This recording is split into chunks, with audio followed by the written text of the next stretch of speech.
Welcome to a new episode, the first of 2022 of Speaking with Poets on the Poetry Channel. I'm your host, Indran, Amirthanayagam.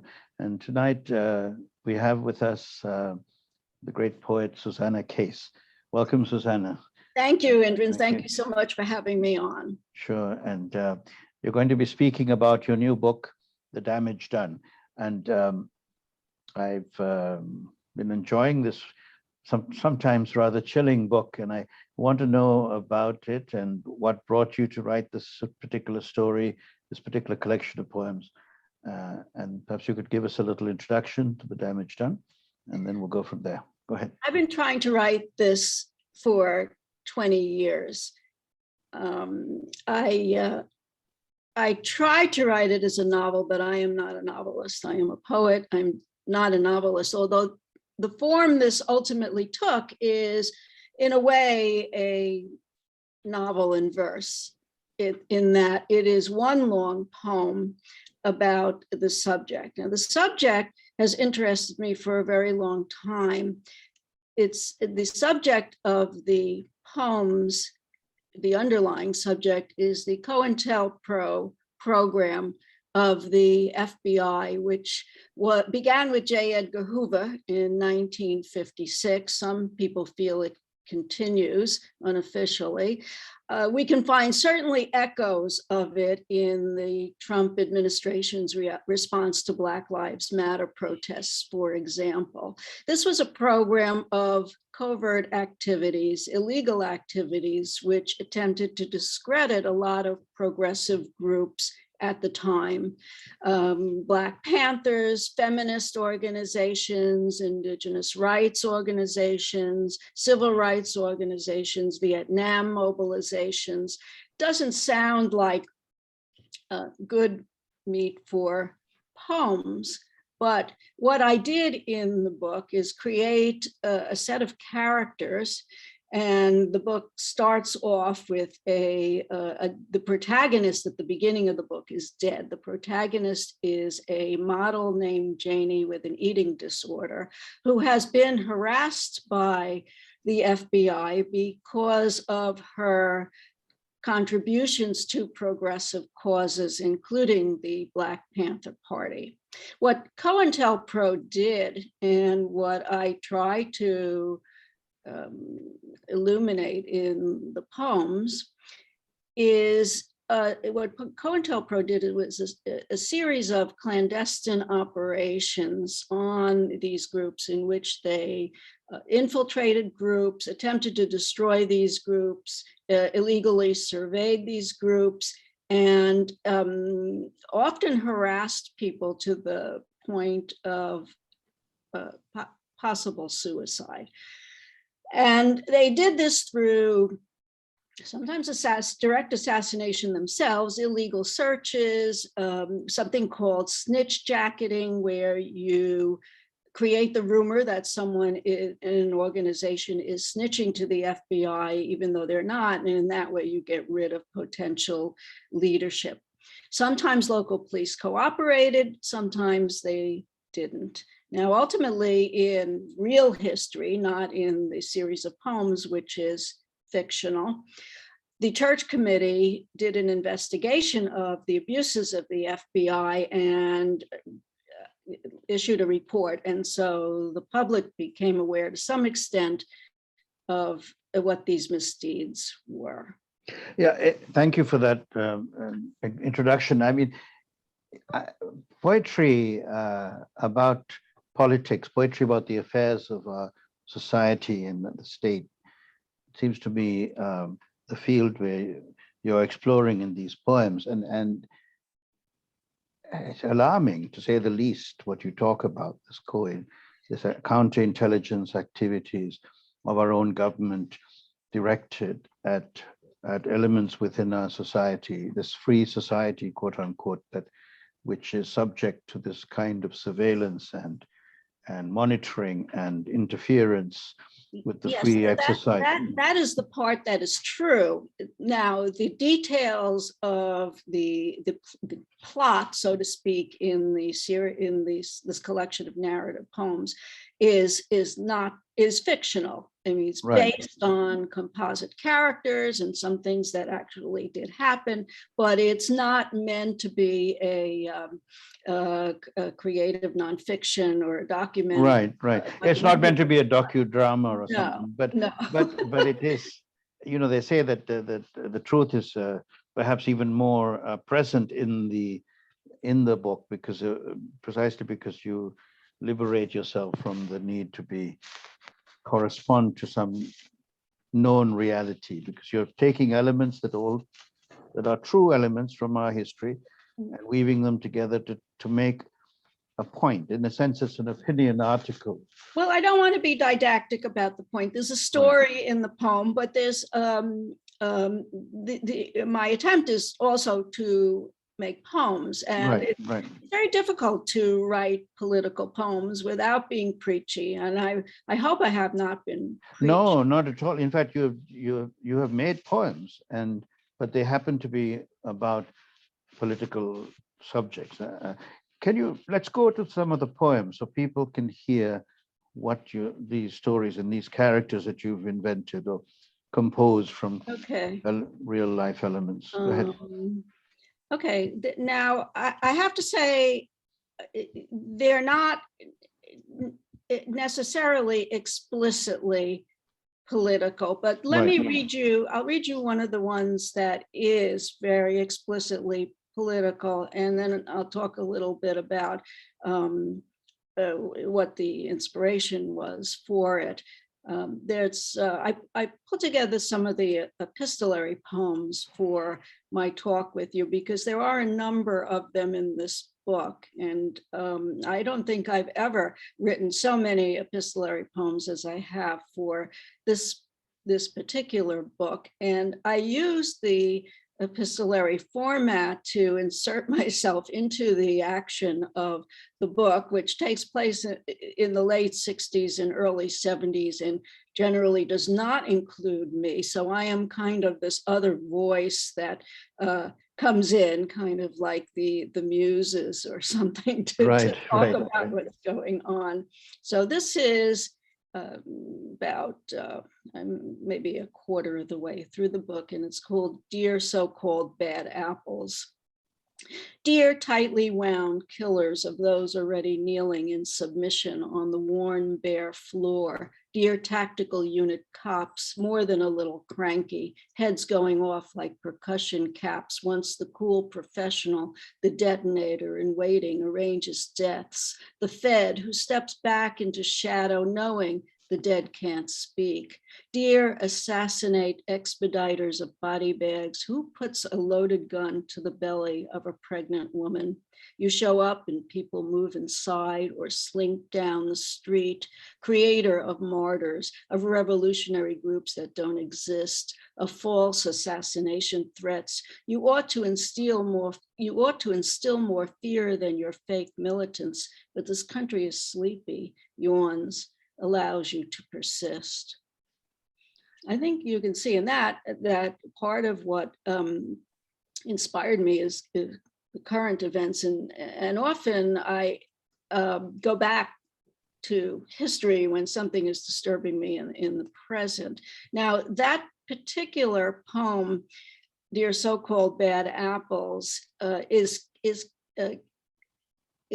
connected to another poem in the book called The Fed, which is a portrait of this very corrupt federal agent. And both poems, this one and that one, borrow elements from the 1969 assassination of Fred Hampton, a leader of the Illinois Black Panther Party. The book is set in New York, and it's nothing to do with Illinois, but elements of that assassination are very significant in American history and bother me, and I wanted to write about them. His apartment was raided after the FBI obtained information about its layout from an informant, and the informant slipped secobarbital into Hampton's drink, so he would be asleep. And then the police came in and raided at 4:45 in the morning and fired somewhere between 90 and 99 shots, killing Hampton and killing another man who was in the apartment at the time, who was standing guard. The line in the poem I read about putting the gun to the belly of a pregnant woman, when the Chicago police and in coordination with the FBI and Cook County State's Attorney's Office raided this apartment, Fred Hampton's apartment, and assassinated him. He was sleeping with his girlfriend, Akua Njeri, who was named Deborah Johnson, and she was more than 8 months pregnant at the time. The police kept a gun pressed to her belly while she was handcuffed, warning her not to escape. So that's where that image comes from in that poem, even though the series of poems are not about this Fred Hampton. Fred Hampton is not a character in these poems. Why don't you go ahead and read that poem? I did read that poem. Oh, I mean the Fred Hampton. Oh, the other one. Yeah. Okay. You pull it up. I mean, I have so many questions in mind. I mean, I'm thinking of that baby, 8 months pregnant in the womb. And I'm thinking of the title of your book, The Damage Done. Their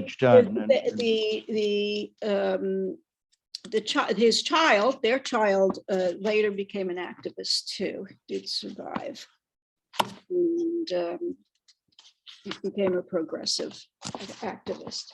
Okay, so this is the one I mentioned, the Fed. Right. Yes, this is the poem that introduces him. He's smug about the way to work a raid, says yes to an informant planting secobarbital in something sweet like Kool-Aid, to a floor plan that shows where each man in the Panthers sleeps, to career advancement for the artistic stoolie, a warrant to sweep for illegal shotguns, which his team will plant right before the sun comes up. Says yes to 3 unmarked cars, 2 teams, 1 for each entrance, a kick that splits the front door, to shots, shoulder, chest, heart, head, to putting in cuffs the few men not yet snuffed, arrested for the pile-on of unlawful possession of weapons, aggravated assault, attempted murder. Like Huey Newton, seized for a voluntary manslaughter that occurred while he was unconscious, bullet in his abdomen. Yes, to a delay a few days of the autopsy so that blood samples hint at normal recreational drug use instead of FBI slyness, to a little pressure on the ballistics examiner, blackmail over that tryst of his with a man. The Fed tells him, play or get out of the game. Yeah, I think chilling is an understatement. I mean yeah. I don't know. I must admit to a certain feeling of depression reading some of these stories. I'm feeling a melancholy about America, about this free society in which these chicaneries and these travesties are taking place, and then the need to wait for the commission. Well, what if the commission is never formed? I mean, we have a commission now looking at the insurrection of a year ago, and where would we be without this commission? But where is this commission going, and what is the reckoning? Go ahead. Yes, with the election changes, the balance in Congress, then the commissions will not go anywhere. So how do you fight against pessimism? I mean, you're writing a book called The Damage Done, but you don't call it the damage undone or the damage corrected. You say it's the damage done. So yeah, what is your? It's interesting, the title, because many people think immediately of the Neil Young song, The Needle and the Damage Done. He says, I've seen the needle and the damage done, a little part of it in everyone, but every junkie's like a setting sun. but this is not a book, in fact, about drug use. It's more, well, there is some drug use in the book. I mean, the protagonist, Janie, is abusing various types of pills, particularly because she has an eating disorder, of course. Let me just say, the book is brilliant in its concision. Every phrase is necessary. There is no excess, no rhetorical bombast of any sort. I mean, every poem is crafted just right. You know, that's the feeling I have. So I'm not. Yeah, I say that because even though I may feel melancholic or depressed or sort of moved to sadness reading the poems. I mean, it's unrelenting in a sense that it doesn't give you an easy rose-colored solution or some, and it leaves the book as it ends, leaves you on a sort of suspended. I don't want to give it away. I think yes, let's not give it away, but I have to say that if you look at the blurbs on the back, Suzanne Loomis, who wrote one of them, said it is dark as F, is how she put it, which I think is the only time that's probably ever appeared in a blurb. And it's kind of like, right. But I just want to get back to the title for a moment, because I started talking about Neil Young, and I didn't take the title from the Neil Young lyrics. I took it actually from an excerpt from an Adrienne Rich poem where she writes, let me just make sure I say this correct. This is from Diving into the Wreck. I came to see the damage that was done and the treasures that prevail. So that the title came from that quote. And the treasures that prevail is a hopeful line. I mean, yes, it's a very hopeful line, even though you don't pick up on that phrase. You pick up on the first part of it. I pick up on the damage of the damage done. Which there was much as to. The thing with the damage is even if the night is long, even if the tyranny lasts for whatever length of time, there is hope, and there is the joy that cometh in the morning, or the peace that you can look forward to. I mean, whether it's in the United States, or whether it's anywhere in the world, you have, without hope, there is without poetry. I mean, poetry ultimately, it's an act of faith. Is it not a sort of a bet that there is some value in telling this story? What is the? You have more faith than I do, but there are times when I do try to insert something a little lighter into the poetic sequences in the book. I can give you an example. Please do. You know, this is again, this is one of the ones in which I insert myself, and all the ones in which I insert myself are signed my name in the book. Yeah, it's very interesting, the book too, architecturally. I mean, you have these divisions with these two-line sentences, and then, you know, surrounded by the white space between sections of the book. I mean, it's a fascinating to look at the book as a whole, and it's a construction, you know. And yes, all those commentaries, they're all related to the music of the time, every single one of those sections. And they also mark shifts in time from, because Janie is dead at the beginning of the story, and a lot of the story is about Janie and how these larger political events affected her. There is a lot of flashback to the poetic sequence. So every time there is a shift, either back or forward, I signal it with one of these quotes. Do you, by just curiosity, I don't remember, do you cite American Pie at all in those? No, I don't. No. Which is the day democracy died, I think, is a line there. Yeah. And I'm thinking of this is going back to my original question about why this book now. It seems to be an absolutely relevant, essential reading now. Why now? because of what the threats that we are living under as a country. Yes, there's a society. tendency to try to put them into some sort of historical context. And of course, I could have gone further back. I could have gone to the era of Roosevelt, where there were also incredibly severe right-wing elements trying to get rid of him and trying to get rid of his policies. But you know, I'm a child of the 60s and 70s, so it was natural for me to locate my poems there. But you know, it's not all dark. I mean, there are times that there are points in the book that are not so dark, and there are points where I'm really talking about myself. And I want to read one where no, please. You know, this is me being a superficial materialistic. But I should say, in my defense, I wrote a book called Uncivil War. I mean, I have my pessimism as well, but I agree with you that I'm an optimist ultimately. And the question is where we fall on that line between optimist and pessimist vis-a-vis our subject, which is. I don't consider this an optimistic book, but I don't want I don't want it to be a dreary book. And so there are points where the action is broken up. So this is one, and this is a poem which involves the car in which Janie is found dead in. But this is a very beautiful car for anyone who appreciates industrial design. And so I am writing it I am inserting myself in as someone who covets this particular car, even though I'm not a car person in general. So this is Dear Gia.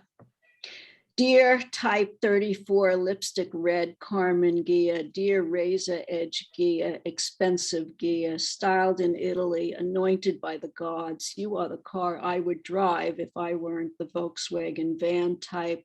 Gia, seemingly more BMW than VW, finished by 1969, unlike the war, the surveillance, the 60s, so fast and sexy, the wood grain dash, so lusciously not a clunky American car, my car that's not my car, that will probably never be my car. I will always love you, dear coupe that is not mine. I want to cry at this deprivation, life so unfair. Dare I steal you? Of course I don't dare, knowing you for a container of death, holding a woman who looks like she's sleeping, yet there's so much lust for you, so much larceny in my heart.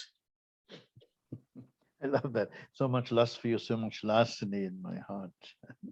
Yeah, but I'm having a mental blank now. Larceny is a kind of, obviously a crime, but it's not a capital crime, is it? Larceny is a sort of fraud, isn't it?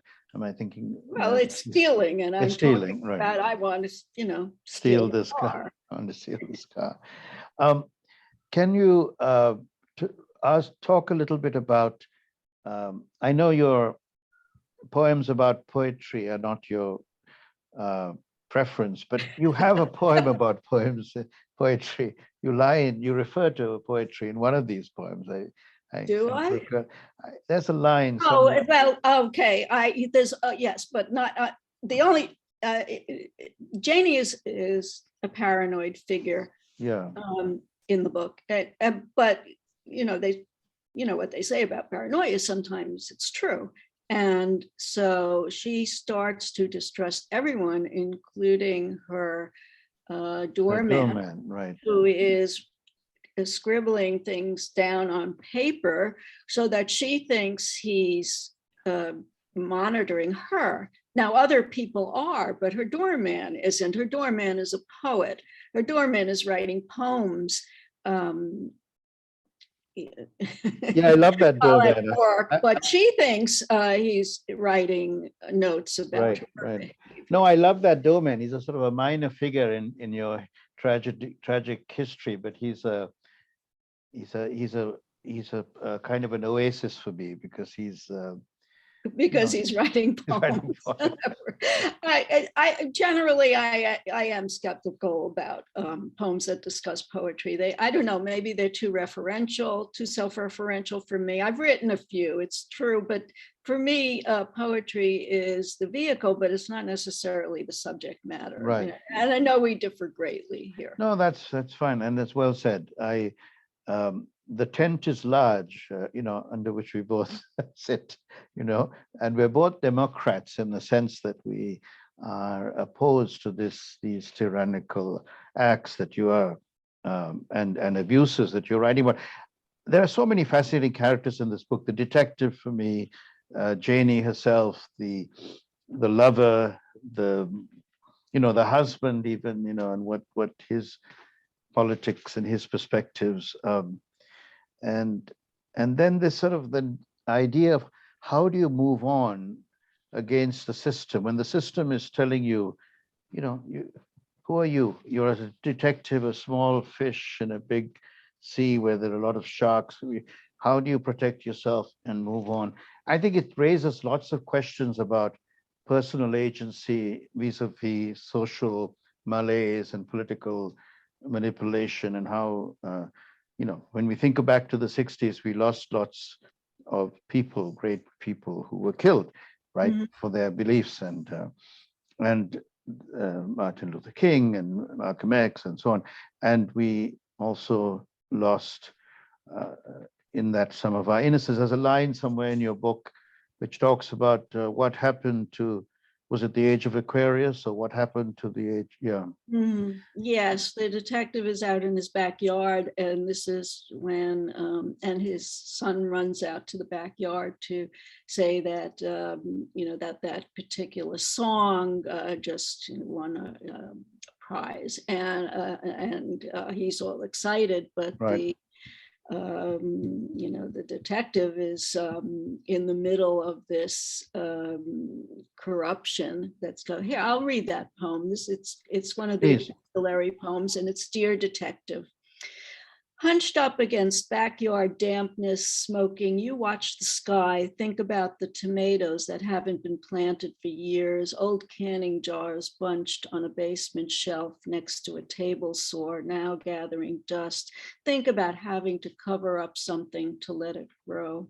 Only the brightest stars are visible, too much light from neighbors' houses and street lamps. You scan for something familiar, the Big Dipper, but everything is a random jumble. Tomatoes, maybe time to plant zucchini too. About zucchini, there's always too much of it. Your son runs out in his pajamas to shriek, Aquarius, let the sunshine in, just won a Grammy for record of the year, as if you might care, before rushing back in. And you remain standing, a lone sentinel, your neck starting to hurt as lights in the houses close by begin to dim and you realize the deadline's passed to escape. Yeah. Powerful poem, and I think, am I correct? That's the last poem in the collection. That's not the last. Oh, not the, and I don't think we should go to the last poem because I don't want to give away that. Yeah. No. I'm sorry. Of the story, but things right. are things are closing in on the detective because he's being pushed in a direction. He has a little bit of integrity, and he's being pushed in a direction. A good point you make, because we started talking about fictions and prose, that you were thinking of writing this as a novel, and then you write this as poetry. In the history of writing, the early novels were written in verse, and there's a sort of tradition. When you go back to the Odyssey and the Iliad and so on, you can say these were poems, but they were also novels. They told stories. You tell stories here, compelling stories. I'm definitely telling a story here. It's a crime story. It's a murder story. I'm partial to narrative poetry. I don't know why these last few years that murder and violence have become so much a part of my work. I think after this, I need to maybe move in a different direction, but that certainly There's been a lot of that in my work of even the book before this, that Shark in the Indran, but particularly here, yeah, this is a dark book, and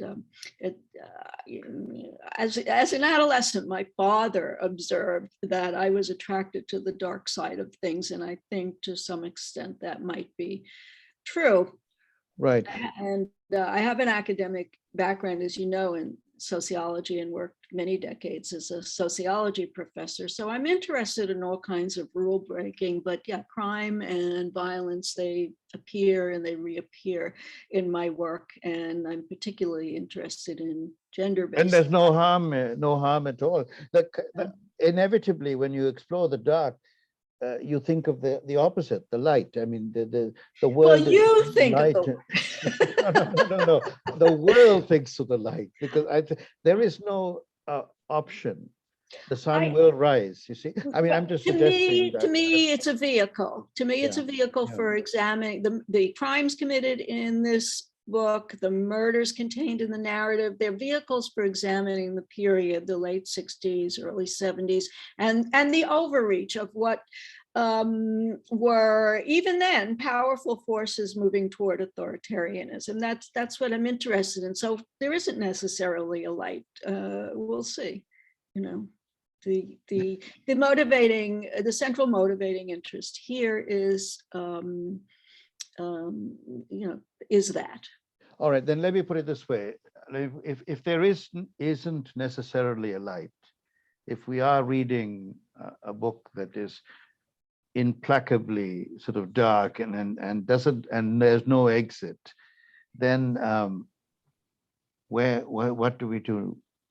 Where do we go from here? I do not have the answer to that. And neither do any of the characters in this particular sequence of poems. Right. Yeah. By the way, I enjoyed also the notes to the poems that you put at the end. I think it's helpful, and it is a whodunit of a poetry book, which I understand. So we don't want to give away the end, and that's also an attraction for a potential reader and buyer of the book. My daughter. Yes, I've never written. I don't think I've ever written so many notes to a poetry book. I think there's 4.5 pages of notes. Well, you know, the famous notes to a poetry collection is the Notes of the Wasteland, you know, of Eliot, of course, which is another dark poem and a book of Blear, and there is no hope in those when the lilacs sprout in the dead earth, you know, promising rain. Well, I mean, I'm not going to ask you to put hope where there isn't, but where do you go in terms of, I mean, have that church commission examined some of these abuses? Has there been some, you know, we advance some protections that resulted from that work of the church commission? I mean, and you show that in the book. Yeah. From the church commission, you know, a little public knowledge, but as I say, you know, people are kind of asleep, and so things are allowed to persist.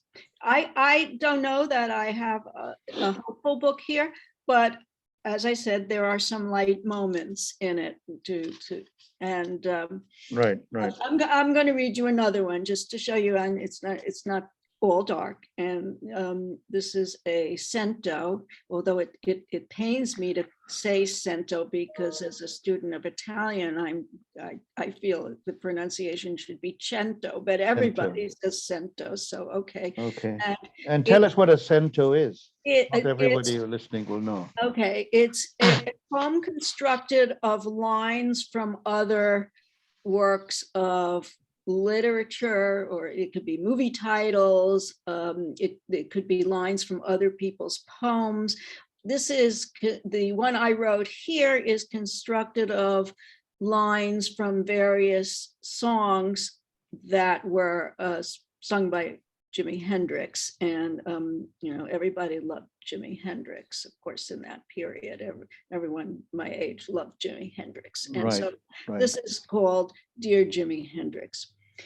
You only got 200 days. I wish you'd hurry up and rescue me. May I land my kinky machine? Let me stand next to your fire. Oh, but my mind is cold and reeling. Lately, things just don't seem the same. You break love. That's the way it goes. I want to love you so much till I can't stand it. But if you don't come back, you know I'll have to starve to death. Can't you see me begging you on my knees? Then come on across to me. Well, you can do anything, but I'm just a night bird flying over the sea. Mm. All of those are lines from his songs. Yeah, from various. And of course, as we know, Jimi Hendrix lived a brief life. And Yes, he died. He was one of the 27 club, as they call it. Yes, people who died at 27, of which there seem to have been an awful lot of musicians. right, Jim Morrison, was he one of the 27 Club too? I believe he might have been, yes. Yeah. Yes. So are the 60s a version of the 27 Club? I mean, the dreams of the 60s dashed in that way. If you look back, and how does your book, is your book a sort of more evidence of that? Well, it's not suggesting that we can go into the future light with the dream, with the dreams intact, as you might want it to. And this could start very early, and it can take.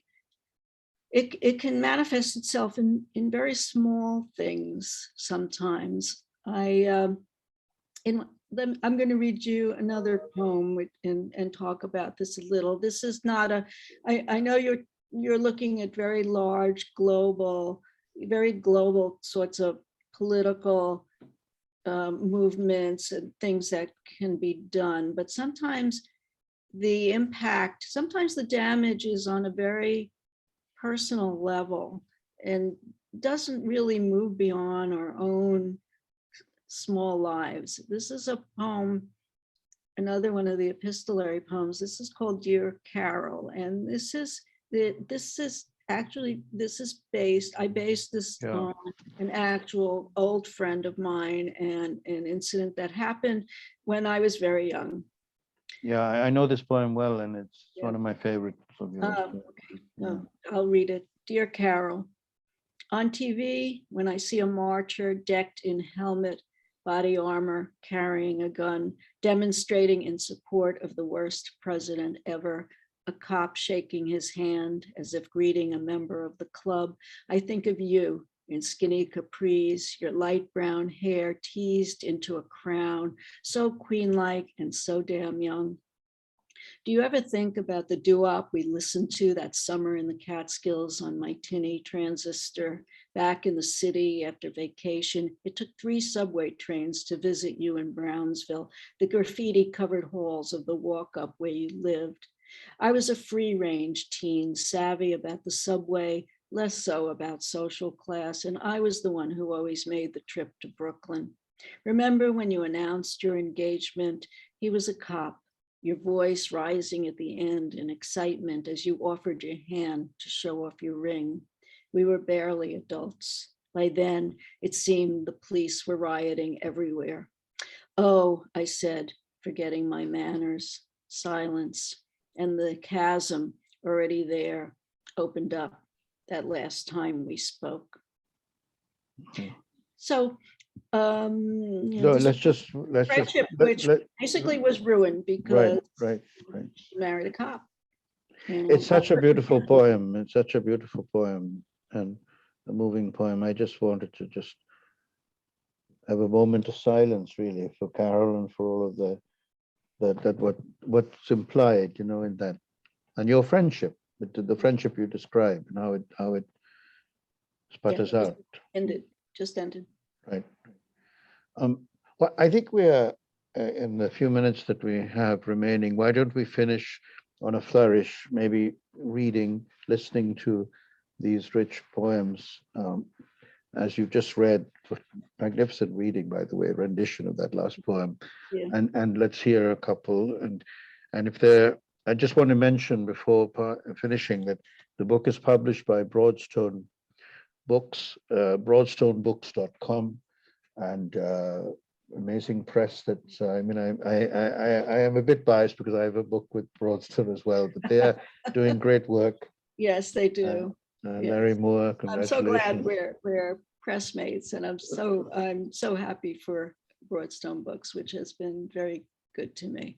So this is one of the flashback poems, and this is the only epistolary poem in the collection which is in Janie's voice. So here we hear her, and this is Flashback Before the Dinner Party. Dear black lace Balenciaga flamenco dress I found in a secondhand shop in London. Thank God for the old couture, more fun than getting newer versions as presents from wealthy men with large expectations, so decadent the cost of clothes. Dear memory that never fully leaves of the crowded family cabin where mother died in the West Virginia hills, the roof leaking, the steps down from the porch creaking. Dear beaded velvet shoes to go with the dress, to rough it up, dear side swept pixie hair, dear pills. Janie has a pill problem in the book. So you mentioned at one point in the book that famous killing in Queens, was it Genovese? Kitty Genovese, yeah, there's a Genovese, yeah. footnote about that, because in Janie's death also, that nobody's seen anything, nobody knows anything. Right. And you mentioned Serpico as well, and the corruption within the police department, and how that is unraveled, or how. So nobody has seen anything, nobody has heard anything. This is in itself a condemnation. I mean, are we our brothers or our sisters' keeper or not? And or are we our sisters and brothers' observers and snitches? This is the sort of question that comes to mind. Kitty Genovese is used as the prototypical example of bystander apathy. I mean, she's taught in college classes. Mm-hmm. But the reality is that it wasn't quite like that in reality. People did call the police. It wasn't that everybody pretended not to, although it's true that in situations where a lot of people are witnessing the same thing, sometimes everybody thinks somebody else did the calling. But it's not, even though she's become the poster person for bystander apathy, in her case, it wasn't exactly like that. Right. But it's an interesting metaphor. In the case of Janie, in this sequence of poems, it is like that. Right, yes, right. There's No, but the concept of bystander apathy, I mean, I instantly think about our society today, our democracy, our world, and what are we bystanders, and what is our emotional relationship to how the world is sort of unraveling or moving our world, our community, our country, our ecology, so many levels and layers of that relationship. And where again is this book? I realize it's not an optimistic book. It's not a book that gives hope, but it's a book that tells a history, and I think it's a necessary book. I mean, it's a book that we need to understand ourselves. Go ahead. Thank you. No, since we're talking about bystander apathy, I thought I would pull out one of the poems at the beginning where it's very clear that this is an issue.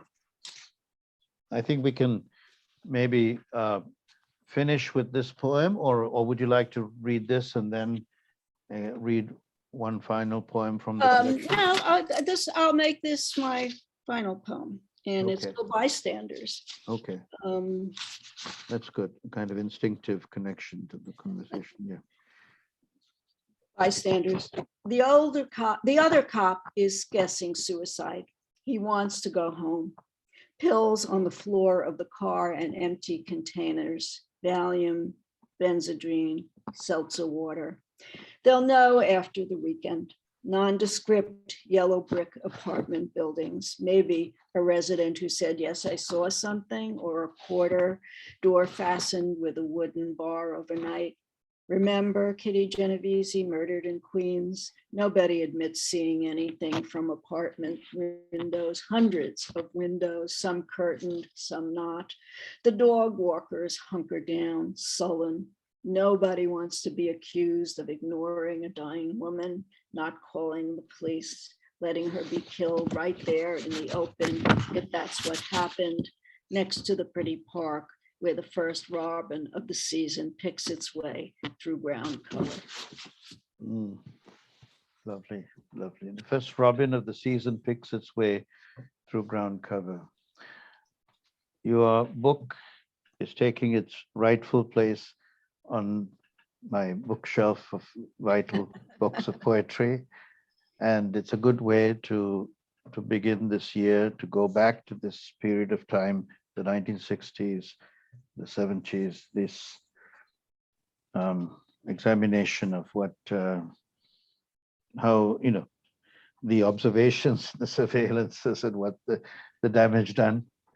Thank you very much, Susana, for this Thank you. time. And Thank you, Indran. appreciate it. And good luck with the book. Hope it gets many readers and travels far and wide Thank in you. this country and beyond. All the best. Thank you. Thank you. Bye. Thank you. Thank you. Take care. Bye.